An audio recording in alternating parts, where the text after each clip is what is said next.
जय माता दी दोस्तों, आज मैं आपको सुनाऊंगी उपछठ की व्रत कथा। तो आइए शुरू करते हैं। प्राचीन काल में एक ग्वालिन थी। उसका प्रसव काल अत्यंत निकट था। एक ओर वह प्रसव से व्याकुल थी तो दूसरी ओर उसका मन गोरस दूध दही बेचने में लगा हुआ था।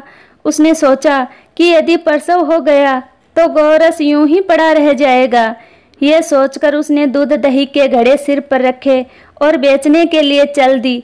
किंतु कुछ दूर पहुंचने पर उसे असहनीय प्रसव पीड़ा हुई।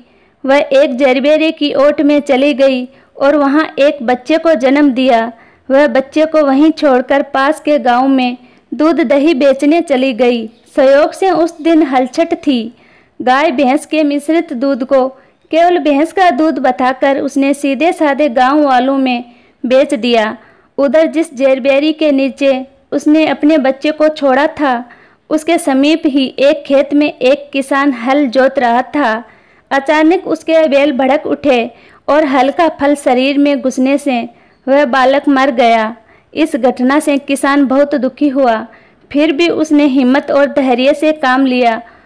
उसने जरबेरी के कांटों से ही बच्चे के चीरे हुए पेट में टांके लगाए और उसे वहीं छोड़कर चला गया। कुछ देर बाद ग्वालिन दूध बेचकर वहां आ गई।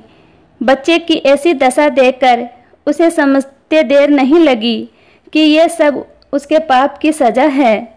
वह सोचने लगी, यदि मैंने झूठ बोलकर गाय का दूध ना बेचा होता और गांव की स्त्रियों का धर्म नष्ट ना किया होता तो मेरे बच्चे की यह दशा नहीं होती।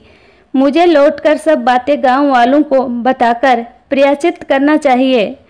ऐसा निश्चय कर वह उस गांव में पहुंची जहां उसने दूध दही बेचा था। वह गली गली घूमकर अपनी करतूत और उसके फलस्वरूप मिले दंड का बखान करने लगी।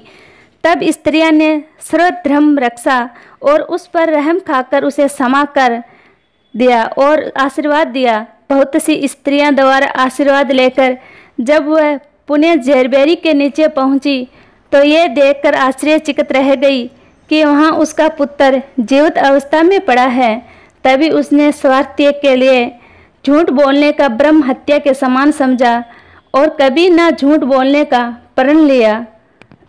कथा के बाद में ये जरूर पढ़े, हे देवी, आपने गंगा द्वारा कुशावर्त विल्वक नील पर्वत और कनखल तीर्थ में स्नान करके भगवान शंकर को पति के रूप में प्राप्त किया।